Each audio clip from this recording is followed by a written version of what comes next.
As 100 melhores histórias da Bíblia. 12. Jacó na terra de Labão. Jacó era agora um mero exilado, pois sabia que se permanecesse na Canaã de seus pais, encontraria a morte certa às mãos de seu irmão. Depois de alguns dias de viagem, vendo que o pôr do sol tingia outra vez o horizonte, decidiu parar num lugar seguro para passar a noite. "Acho que aqui está bom", disse ele, acomodando-se num recanto meio escondido, a fim de estar a salvo do ataque de alguma fera ou de salteadores.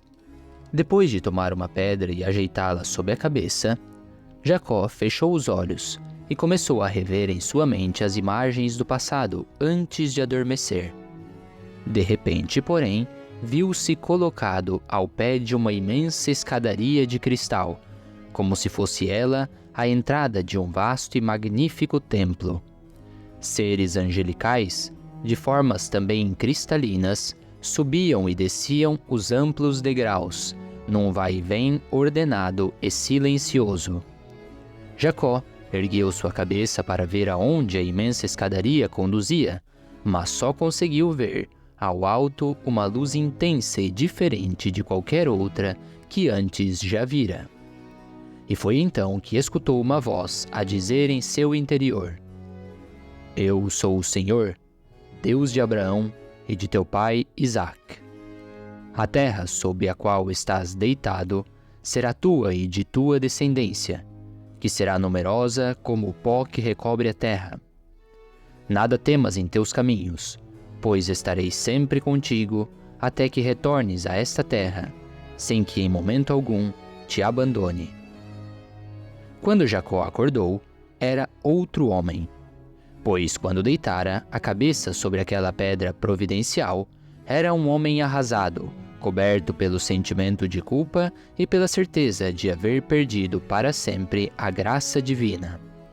Como Caim, Jacó imaginava-se condenado a errar pelo mundo a fim de expiar um crime que, se não era tão grave como o que maculara a carne do perverso antepassado, tinha, pelo menos, um componente de vileza talvez ainda maior. Jacó, orientado pela mãe, premeditara uma fraude, abusando da confiança de seu velho pai, cego e inválido, para tomar para si algo que por direito não lhe cabia. O resultado fora o exílio, a amargura em sua família e a certeza da maldição eterna do Deus de Isaque. Entretanto, ao acordar, Jacó descobrira-se subitamente elevado por aquela bênção inesperada, que, além de ser um sinal inequívoco do perdão divino, era ainda a confirmação da sua escolha para a chefia espiritual da descendência eleita. Deus, apesar de tudo, tomara surpreendentemente o partido do defraudador em vez do defraudado. Pensava ele, estupefato, sem cogitar se o segundo, o rude caçador desprovido de luzes, teria condições de exercer o papel de guia espiritual do povo eleito. Jacó preferia ver nessa decisão desconcertante apenas uma manifestação da razão superior e incompreensível de Deus, mas logo descobriria que a santificação desta eleição por vias tortas teria o preço de incontáveis dissabores. Jacó ergueu-se e a primeira coisa que fez foi tomar da pedra que usara como travesseiro e ungi-la com óleo. A partir de hoje, este lugar passará a chamar-se Betel, pois verdadeiramente estou na entrada da casa de Deus, disse, prosternando-se diante da pedra. Em seguida fez uma oração, através da qual firmou um pacto pessoal com o Deus de Isaque.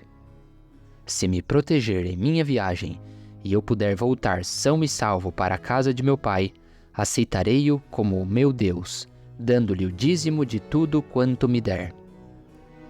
Depois disso, Jacó partiu para a antiga terra de Abraão, até chegar próximo a um poço, tal como Eliezer chegara num dia muito distante para encontrar a noiva de Isaque. Depois de acomodar-se com os seus camelos, puxou conversa com os guardadores de ovelhas que ali estavam aguardando para dar de beber aos seus animais. "De onde vocês são, amigos?" perguntou Jacó aos guardadores. "Somos de Harã", disse um deles, apoiado a seu cajado. "Por acaso conhecem Labão, filho de Naor?" "Claro, não há quem não o conheça por aqui." Os pastores pareciam cada vez mais curiosos com aquele forasteiro. Nesse instante, porém, a conversa foi interrompida pela chegada de uma bela moça, também pastora, de longos cabelos negros presos às costas. "Aí vem Raquel, sua filha, dar de beber aos animais", disse o mesmo sujeito do cajado. Os olhos de Jacó cerziram-se para observá-la melhor. "Eis aí a filha de Labão", disse ele, admirado. "Será com ela que irei me casar." Então, Jacó, tomando uma atitude audaciosa, correu até o poço e moveu sozinho a grande pedra que o cobria. Normalmente era preciso o concurso de 2 ou mais homens para fazê-lo, mas, para impressionar a parenta, Jacó decidiu fazê-lo sozinho. Raquel, algo assustada pelo gesto abrupto de Jacó, recuou alguns passos e quedou-se a observar o esforço daquele estranho. Depois que havia afastado a pedra, Jacó aproximou-se respeitosamente de Raquel e lhe disse, com os olhos cheios de água: "Como está a minha prima? Sou seu primo Jacó, filho de Rebeca, irmão de seu pai Labão, e viajei aqui só para conhecê-la. Foi Deus, com certeza, quem a pôs assim tão espontaneamente no meu caminho, para que já na chegada nos encontrássemos." Raquel ficou tão emocionada com a novidade que se abraçou ao parente vindo de tão longe, sob os olhares admirados dos assistentes. "Venha até a casa de meu pai, para que lhe apresente a todos", disse ela, tomando-o pela mão. Labão, ao saber quem era o forasteiro, correu a abraçá-lo.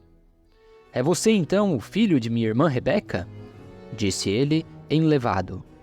Junto do tio estava também uma outra jovem, irmã de Raquel, que se chamava Lia. Apesar de não poder ser chamada de feia, sua beleza estava longe de fazer frente à de Raquel, pois além de ser levemente vesga, seus olhos estavam sempre inflamados.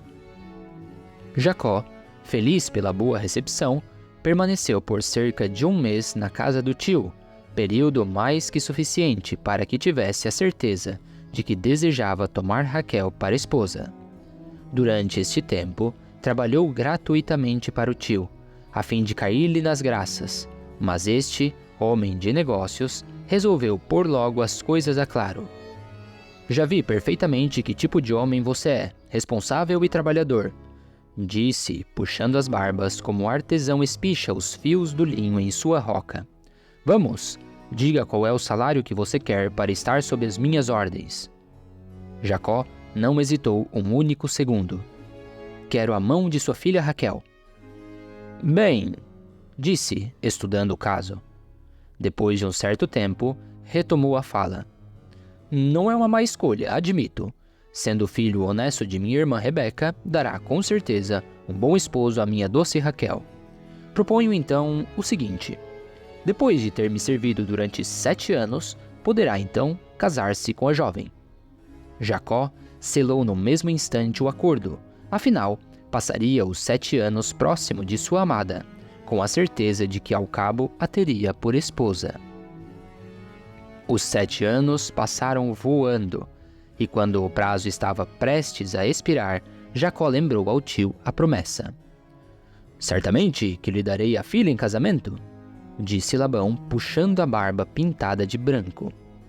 Os festejos iriam durar 1 semana e grandes foram os preparativos. Enquanto isso, Raquel desaparecera das vistas do noivo, o qual só poderia tornar a vê-la no leito de núpcias. Espera que ele foi mais agoniante do que os 7 anos inteiros, nos quais a tinha constantemente sob os olhos. Mas enfim, o grande dia chegou, e depois das comilanças nauseantes, das bebedeiras, dos cumprimentos lacrimosos, dos discursos enfadonhos, das danças extravagantes, das gritarias despropositadas e das piadas de mau gosto, Jacó foi conduzido sozinho ao quarto onde deveria aguardar a chegada da prometida. Mantido no escuro, teve tempo de sobra para preparar-se para o grande momento, até que viu surgir a figura da desejada, envolta num comprido manto que lhe tapava até o último fio de cabelo, pois, segundo lhe disseram, era costume do lugar que o noivo não pudesse ver a noiva no momento do defloramento.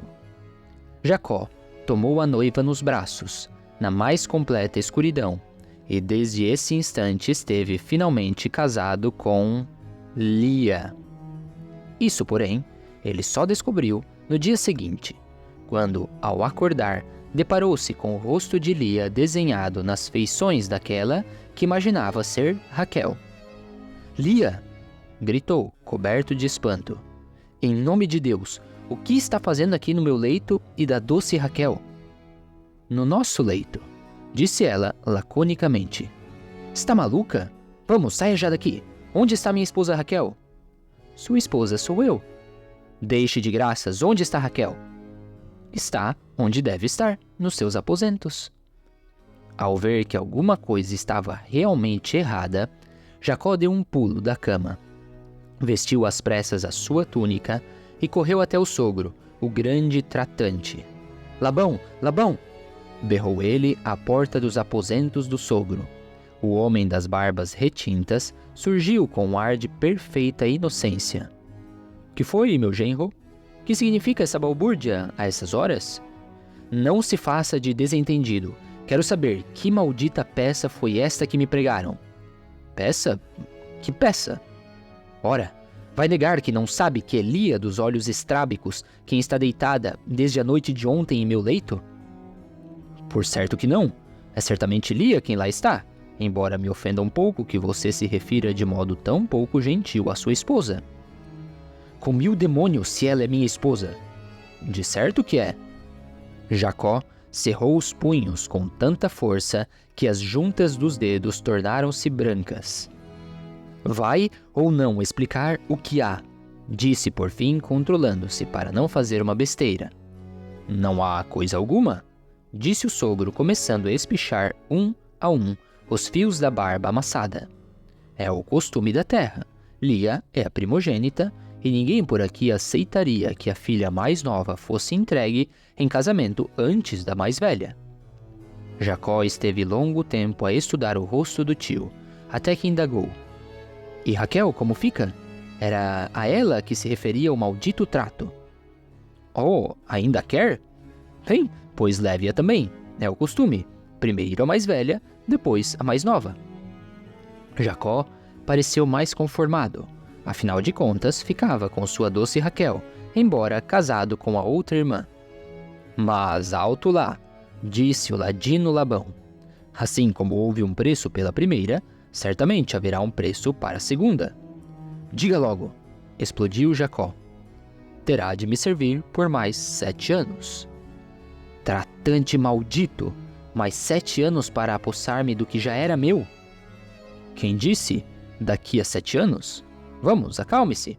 Não é bom que sogro e genro estejam a altercar na primeira manhã após o casamento da primogênita." Jacó deu um passo para trás, em sinal de boa vontade, pois parecia que as coisas não tomariam um rumo tão desesperador afinal.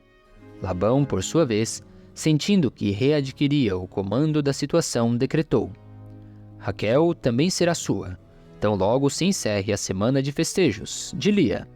Desse modo, entrará no gozo quase simultâneo das maiores preciosidades de minha casa, o que não é pouca generosidade da parte deste Labão que aqui está." O tio de Jacó afetava agora uma generosidade soberana, e nada neste mundo, a partir desse instante, poderia fazê-lo crer que era um embusteiro, uma vez que até lágrimas já lhe assomavam aos olhos. Tudo se fez, afinal, segundo o arbítrio do patriarca. Jacó casou-se, com efeito, na semana seguinte com a desejada Raquel. Antes, porém, que consumasse o matrimônio, acendeu uma lamparina que introduzira furtivamente no quarto, para certificar-se de que não seria enganado novamente. Jacó teve 12 filhos de suas 2 esposas, embora 4 mulheres tivessem parido todos eles. Explica-se a incongruência contando-se a marcha dos partos. Num primeiro estágio, Lia pariu a Ruben, a Simeão, a Levi e a Judá. Então Raquel, que a exemplo de Sara e Rebeca também esteve às voltas com o demônio da esterilidade, disse a Jacó que ou pariria também ou então morreria. Jacó, enraivecido, exclamou que não estava no lugar de Deus para prover ao que não podia. Então Raquel, mordendo os lábios de humilhação, lhe disse que tomasse sua escrava Bala e fizesse dela um filho, como se fosse nela própria. Como uma nova Agar, aquela que parira Ismael a Abraão, a sorridente Bala pariu sobre os joelhos de Raquel, costume imprescindível para a transferência nominal da maternidade.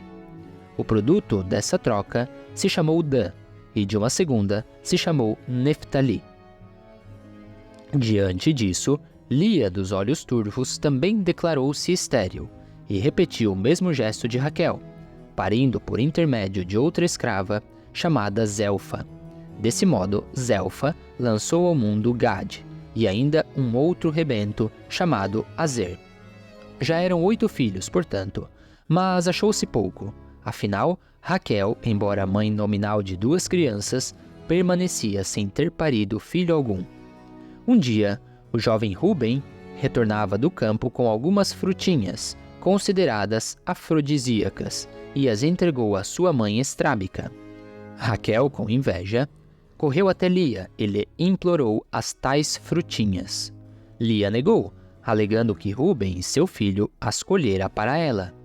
Raquel propôs a Lia que esta dormisse aquela noite com o seu esposo Jacó, em troca das frutinhas. Talvez aquela fosse a noite de Raquel, senão como compreender tal proposta a uma mulher que já era esposa, e com mais direitos, já que era a primeira? Lia dormiu aquela noite com Jacó, e desse sono prazeroso surgiu Issacar, e depois ainda um certo Zabulon. Lia estava então com 8 filhos, 6 de suas entranhas e 2 da escrava, enquanto que Raquel só tinha 2, e por empréstimo. Então, do meio dessa prole varonil, brotou uma única haste feminina, também filha de Lia, que se chamou Diná, ou antes, a desditosa Diná, como adiante se verá. Raquel, diante de uma derrota tão humilhante, conheceu então as vertigens do desespero, e foi somente graças à misericórdia do Senhor que a preferida de Jacó concebeu José, aquele que valeria por todos os outros. Infelizmente, ela não viveria o bastante para saber. Depois disso, Raquel ainda trouxe ao mundo o último rebento da casa de Jacó, que se chamou Benjamim, e que foi também o encerramento de sua vida, pois que morreu ao dar-lhe a luz.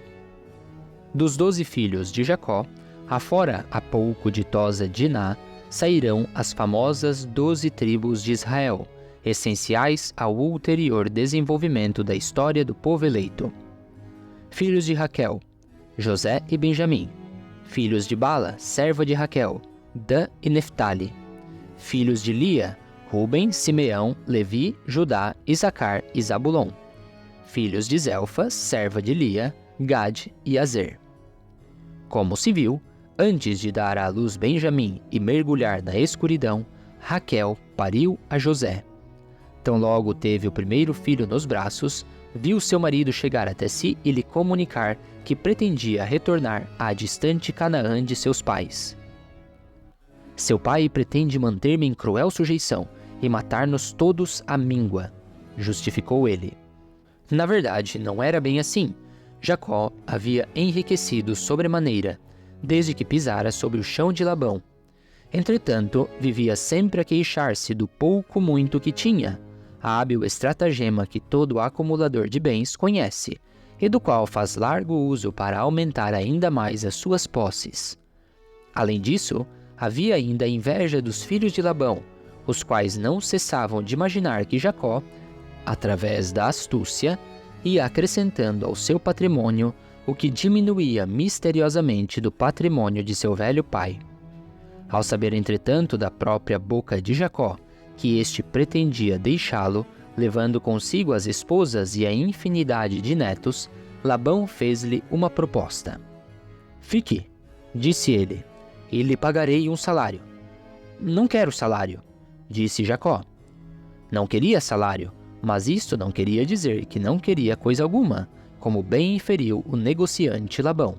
Bem, disse o sogro, juntando todos os fios da barba grisalha numa única mão. O que quer exatamente para permanecer em minhas terras? Quero uma retribuição condizente com o tamanho de minha família. Muito justo. Já havia pensado muitas vezes nisso. Eu também, mas temi que, se não lhe dissesse agora, ambos desceríamos ao túmulo ainda pensando. Não seria de certo assim. Não será de certo assim. Bem, vamos ver o que pretende sacrificar da minha penúria, disse ele, juntando as sobrancelhas. Farei o seguinte, disse Jacó. Depois de revistar suas ovelhas e cabras, escolherei, dentre elas, somente as fecundas, isto é, as malhadas e as manchadas, e essa será a paga dos estafantes serviços que lhe prestei durante todo este tempo. Em troca, você também passará em revista o meu rebanho. Então, tudo quanto for animal despido de manchas que ali encontrar, tomará para você, sem piedade. Labão gastou alguns minutos pensando, não na proposta, está visto, mas no meio de ludibriá-la. Ou então, não seria o voraz comerciante que era. Até que disse, está feito. Dê-me apenas 3 dias para ajuntar o rebanho. 3 dias dá para esconder muita coisa. Na verdade, teria bastado um só, pois já no primeiro dia o velho Labão retirara de todo o seu rebanho as cabras e ovelhas malhadas, ou seja, as fecundas, e as repassara aos rebanhos distantes de seus filhos. Enquanto isso, Jacó concebera um original estratagema para passar a perna em Labão. Depois de arranjar algumas varas frescas de álamo, de amendoeira e de plátano, pintou-lhes algumas faixas brancas e colocou-as diante dos animais do seu rebanho, bem em frente aos bebedouros. Ora, sabendo que era também na região dos bebedouros que os animais entravam no cio, tudo quadrou à perfeição no seu plano, pois os animais, acasalando-se com as vistas postas nos feixes malhados, concebiam somente filhotes malhados. Jacó pôs também somente os animais robustos para se acasalarem diante dos feixes, deixando os fracos separados, para que Labão os levasse. E foi assim que o sogro levou do rebanho de Jacó somente a escória. Desde esse dia, as relações de Labão e Jacó tornaram-se frias, e o sogro, até então temeroso de que algum mal sobreviesse ao genro, já que desde a sua chegada seus negócios haviam prosperado imensamente, deixou de se preocupar com os cochichos de seus filhos, nos quais as palavras morte e Jacó andavam sempre demasiado próximas. Mas o Senhor não dormia, e por isso surgiu a Jacó, dando-lhe o alerta. Retorna já à terra de teus pais, eis que estarei sempre ao teu lado. No mesmo dia, Jacó foi até suas esposas. Raquel e Lia, disse ele, surgindo de repente. Tomem suas coisas no maior silêncio e discrição possíveis. Depois, juntem as escravas e nossos filhos e ponham-se em alerta, pois vamos viajar subitamente. Vamos fugir? Disseram as duas. Viajar subitamente, reafirmou Jacó, dando-lhes as costas. E assim foi. Durante uma viagem a negócios que Labão fizera, Jacó partiu com sua família no rumo de sua terra, levando consigo todos os rebanhos e bens que adquirira no longo período de exílio que passara nas terras do rude Labão. No terceiro dia, Labão ficou sabendo da fuga, e inconformado saiu previsivelmente no encalço dos fugitivos. 2 motivos básicos o levaram a isso. Primeiro, o fato de querer reaver suas filhas, e o segundo, o furto blasfemo dos seus deuses domésticos, os chamados terafins, que Raquel, por um ato de tola superstição, havia levado às escondidas do esposo, que por certo não toleraria a presença em seu séquito de quaisquer outros deuses, que não o Deus único de seu pai, Isaque. Sem os terafins, a casa inteira ruirá. dissera a esposa de Labão, pois que eles eram guardados nos porões da casa principal habitada pelo casal. Após alguns dias de inteira perseguição, Labão conseguiu alcançar Jacó e seu numeroso e lento cortejo nas proximidades do monte de Gileade, não sem antes ter tido um sonho durante uma das paradas noturnas, na qual o Deus de seu genro Jacó o ameaçava com esta paralisante ameaça: guarda-te de dizer qualquer coisa de bem ou de mal ao meu servo Jacó. Assim que teve o genro ao alcance da voz, Labão lhe disse, modulando a voz para que ela tivesse um tom nem muito severo, nem muito brando: enfim, depois do logro, a traição. Como Jacó nada dissesse, Labão voltou à carga. Por que fugiu de minhas vistas, sem sequer se despedir? Por que me privou de beijar minhas filhas e netos antes da separação? Pois se era essa sua decisão, eu a teria acolhido com grande festa e zabumba. Jacó, sem achar o que dizer, ainda e de novo silenciou. Então Labão lembrou-se subitamente dos seus amados terafins. Mas o pior de tudo foi ter levado os meus deuses, numa afronta imperdoável à minha devoção. Por que cometeu tal impiedade? Jacó, então, regozijando-se em escutar uma acusação da qual estava inteiramente inocente, concentrou-se na sua áspera refutação. Que está dizendo, ocultador de ovelhas na calada da noite? Quero meus terafins de volta, para que ao menos o teto de minha casa não venha desabar sobre a minha cabeça após a minha volta. Nada sei de terafins, pois me basta o Deus único que trago comigo, disse Jacó. Mas Labão estava por demais afrontado e indisposto a acreditar nas palavras do genro. Daqui não voltarei, sem revistar camelo por camelo e arca por arca, disse o velho, vendo que tudo mais estava perdido. Reviste à vontade, disse Jacó, indo comer a sua janta. Labão, injuriado, revistou tenda por tenda, consumindo toda a noite na busca dos seus deuses de barro. Estes, entretanto, estavam escondidos sob a sela de um dos camelos, sobre a qual Raquel sentava-se. Quando seu pai avançou na direção dela, Raquel curvou a cabeça e disse, num tom vexado: Perdoe, meu pai, se não posso agora erguer-me, pois estou nos meus dias de incômodo.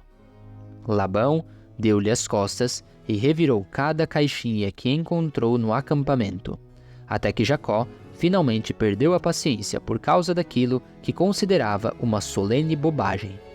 Ora, basta, disse ele, próximo da ira. Quando foi que furtei algo de seus bens durante o longo tempo em que estive sob a sua férula? Tudo isso já passou há muito tempo do tolerável. Tudo que aqui está é meu, e foi ganho com o suor do meu rosto e o poder do Deus de Isaque. Labão retrucou, tartamudeando: Essas meninas são minhas, disse, apontando para Lia e Raquel, com os olhos cheios de lágrima.